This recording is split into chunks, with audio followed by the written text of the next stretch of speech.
The king of rock and roll received immense love in Baz Luhrmann's Elvis. Fans and newcomers alike were allowed to get a treat of Presley's most dramatic and iconic moments. Lord have mercy. When Elvis Presley burst onto an unsuspecting rock scene in the mid-1950s, he became the face of the rapidly growing rock and roll movement. Yes, that's right. Elvis Presley.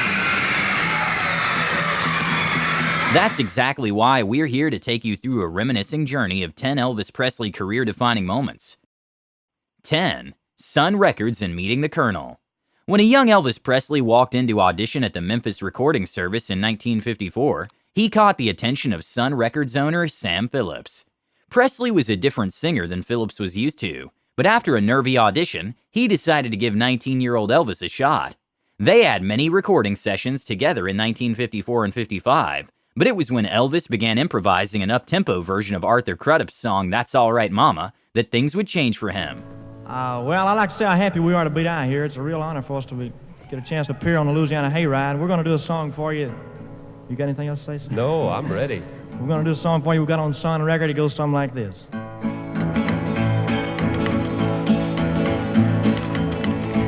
Well, that's all right, Mama. That's all right with you.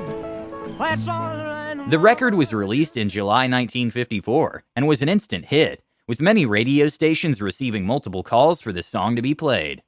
Elvis would then go on to tour with his band, Bill Black and Scotty Moore, who he met at Sun Records. This caught the attention of a promoter by the name of Colonel Tom Parker. Parker saw huge potential in Elvis, and over time would take more and more control over the King's career. Parker negotiated the deal for Elvis to move from Sun Records to RCA in '55, and signed as Elvis's manager in 1956. 9. Unleashing the Hound Dog on show. Friends, as a great philosopher once said, you ain't nothing but... Even Elvis had popped up on the renowned TV program The Milton Berle Show several times. During his increasing popularity, nothing compared to his June 5th appearance, which would bring him widespread stardom, as well as a little bit of ignominy. Before he debuted his cover of Big Mama Thornton's Hound Dog to television audiences, Berle advised Presley to perform, but without a guitar. "Let him see you, son," he said.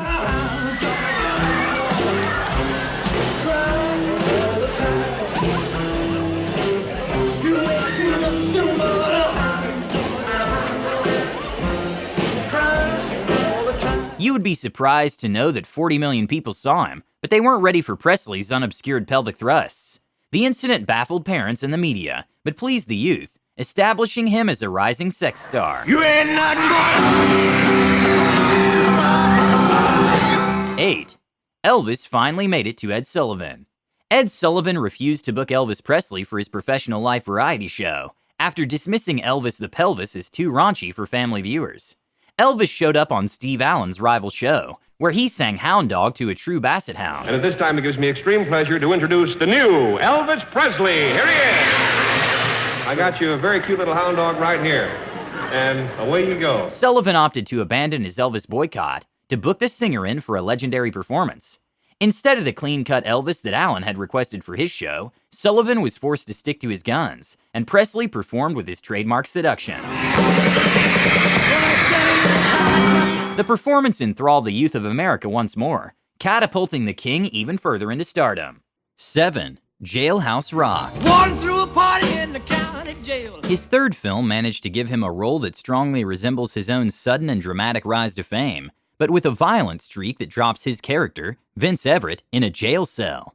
When he's released, Peggy, played by Judy Tyler, observes his vocal talent and falls in love with him. The movie also includes one of Elvis's most famous songs, Jailhouse Rock. Should have heard the knocked out jailbird sing that rock. 6. Elvis gets drafted. Presley had become a huge celebrity, and the world's first bona fide rock star after a string of gold records, including Heartbreak Hotel, Blue Suede Shoes, Hound Dog, and Don't Be Cruel. Before Elvis, there was nothing. He received his draft notice for a 2-year stint in the U.S. Army at the peak of his career. Thousands of his fans wrote to the Army begging for him to be spared on Black Monday, but Elvis went right ahead and fearlessly took his place in the U.S. Army anyway. Elvis, what do you think about going to Germany? Well, sir, I'm kind of looking forward to it. I mean, just before I came in the Army, we were planning a tour of Europe. And I got quite a bit of mail from over there and everything, and I'm kind of looking forward to it, really. 5. Sinatra offers TV olive branch. Many establishment figures reviled rock and roll and said so, but no one said it more emphatically than Frank Sinatra in 1957. It is sung, played, and written for the most part by cretinous goons. 3 years later, Sinatra invited the rock and roll star as a guest on his ABC special, It's Nice to Go Traveling. It was Elvis's first TV appearance upon his release from the U.S. Army.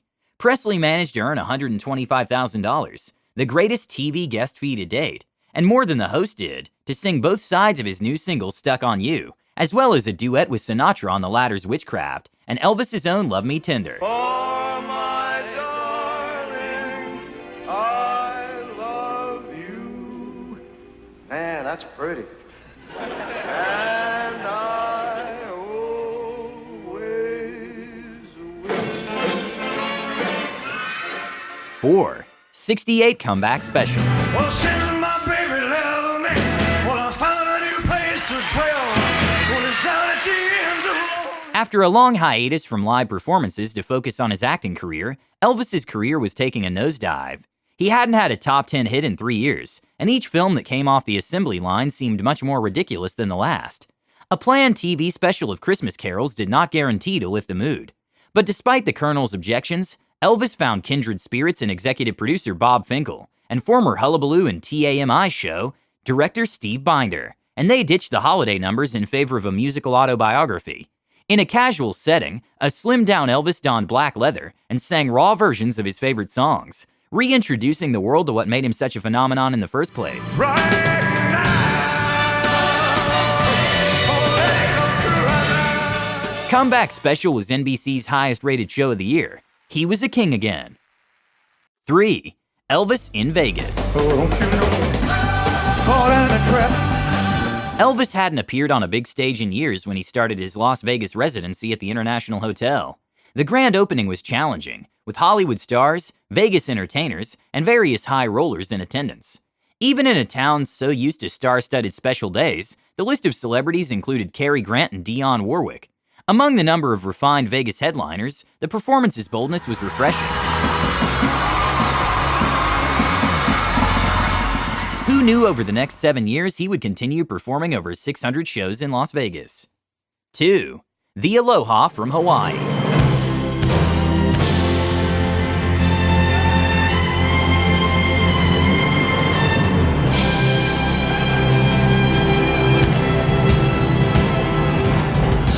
Four years after the comeback special, it was time for another regal gesture.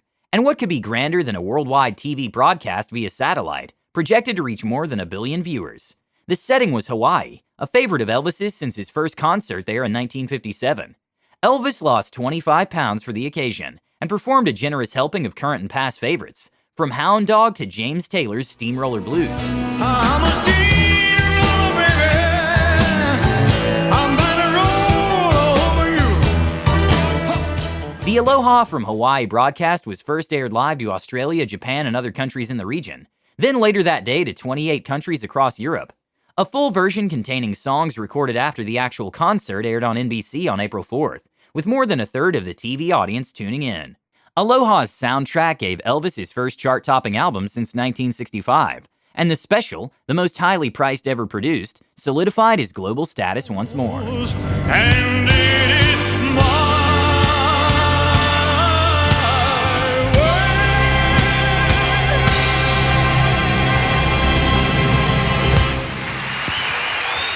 1. Elvis in Concert.